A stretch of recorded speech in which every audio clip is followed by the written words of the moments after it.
Lahat tayo, siguro may mga setbacks and trials and errors, pero hindi ibig sabihin nun na kailangan natin mag-stop or mag-give up.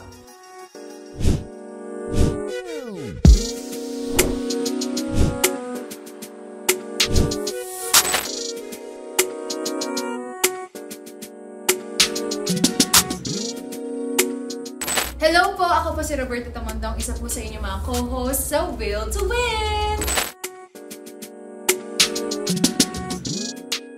Siguro, patawanin sila, magbigay ka ng mga jokes, ganon.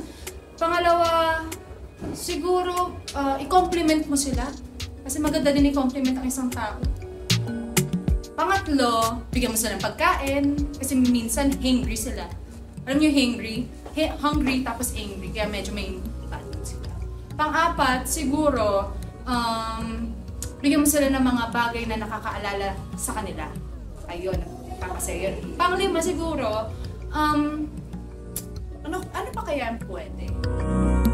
Siguro, maging sincere ka lang sa kanila at ipakita mo ang inyong totoong nararamdaman. Ayun yung magpapasaya sa isang tao.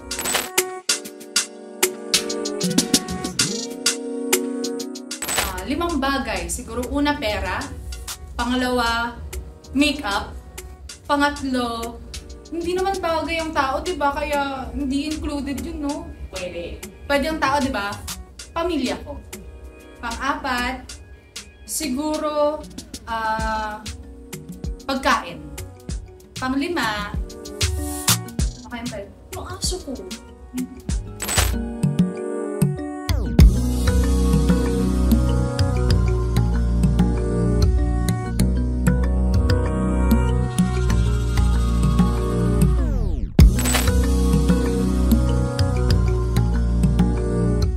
Magpakitang gilas ka lang, kumanta ka, sumayaw, at siguro be unique apart sa mga ibang tao. Like, pakita mo talagang totoong mong kulay. Mabibigyan ka ng jacket.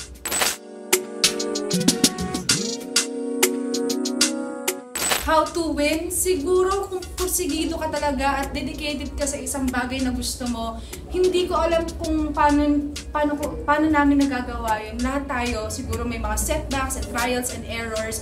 Pero hindi ibig sabihin nun na kailangan natin mag-stop or mag-give up. Go lang ng go. Doon na natin makukuha ang mga pangarap natin. Huwag kayo mag-give up. Kasi yun yung isa sa natutunan ko sa aking mga magulang na hindi pwedeng mag-give up. Dapat go lang ng go sa mga happenings natin. It may be career-wise, school, or kung ano man yan. Basta, wag lang kayo sumuko.